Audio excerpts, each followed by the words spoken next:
Reagan was elected to the presidency, he installed Louis Giuffrida as head of FEMA, the Federal Emergency Management Agency. Giuffrida was an old Cold Warrior from Reagan's California days, whose specialty was suppression of unrest and dissent.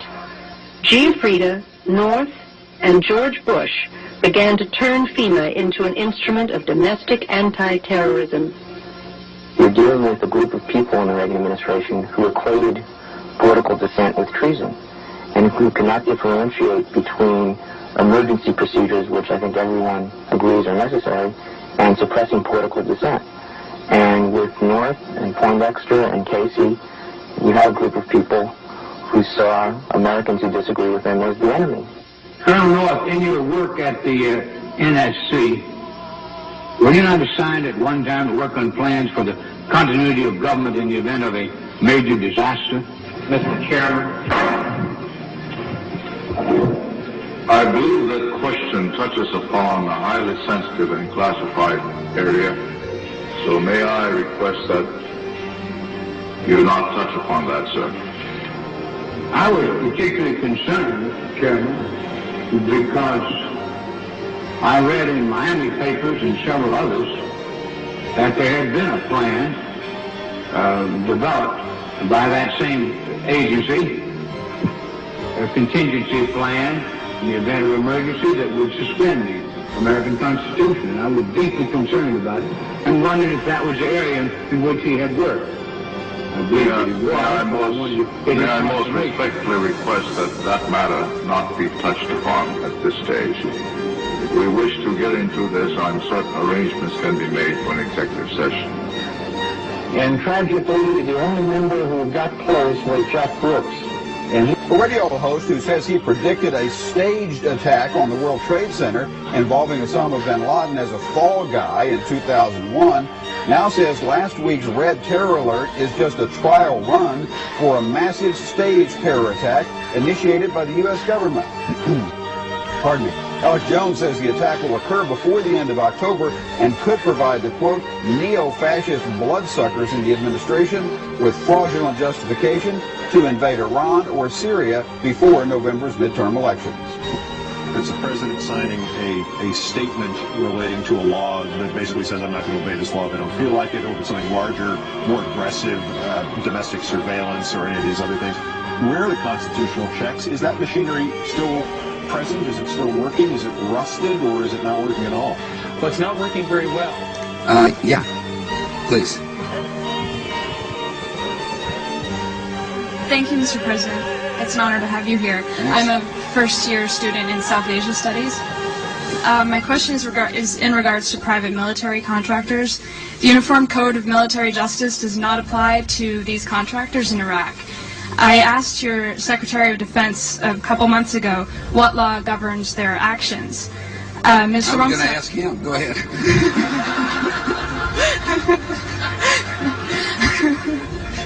Help. When the president had an opportunity to capture or kill Osama bin Laden, he took his focus off of him, outsourced the job to Afghan warlords, and Osama bin Laden escaped.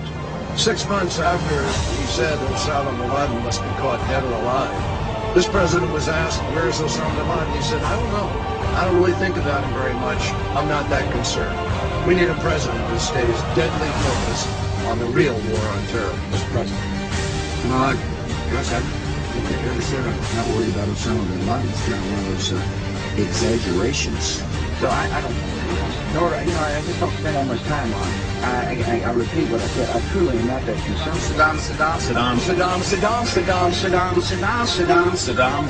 Saddam Hussein. War and danger. Continuing danger. Hour of danger. Very, very dangerous world. A grave new threat. Horrific acts of atrocities. Murderous regimes dedicating to killing us. Tyranny and terror. Several countries that we would consider Arab countries have already been told by the Israelis to prepare that it's going to happen, and these leaders behind the scenes are supporting it, but will publicly stand up and condemn it. They have to. they don't have a choice because of the religion in their country.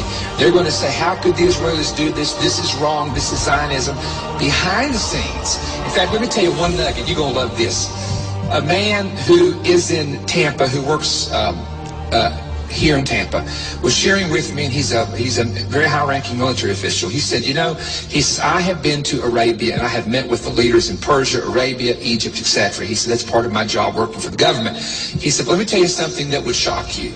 He said, publicly, they despise the Jew and they hate Israel. But he said, every leader, he says, now I'm telling you, the leaders will say to me privately, we know the land belongs to the Jews, and we know we can't whip them. He said, privately they'll tell you that. But he said, when it comes to the public and to the propaganda, they will absolutely go the opposite direction. He said, I'm telling you, one-on-one, he started naming them, and it shocked me that he knew these people. He said, when you are one-on-one in a room with them, they'll say, we know. The FEMA plans to imprison American citizens have generated a lot of interest around the country in locating the potential prison camps throughout the country. These may be facilities currently being used as prisons, such as those you saw earlier, or prisons that are being built supposedly in the name of the war on drugs, or facilities that have other uses but which could be quickly used to detain large numbers of people, such as this Amtrak facility in Beech Grove, Indiana. All of the renovations to this property have involved putting in new fencing, electronic turnstiles, concrete flooring in unused warehouse buildings, and putting in large gas furnaces on buildings that were never heated any time in the past 20 years.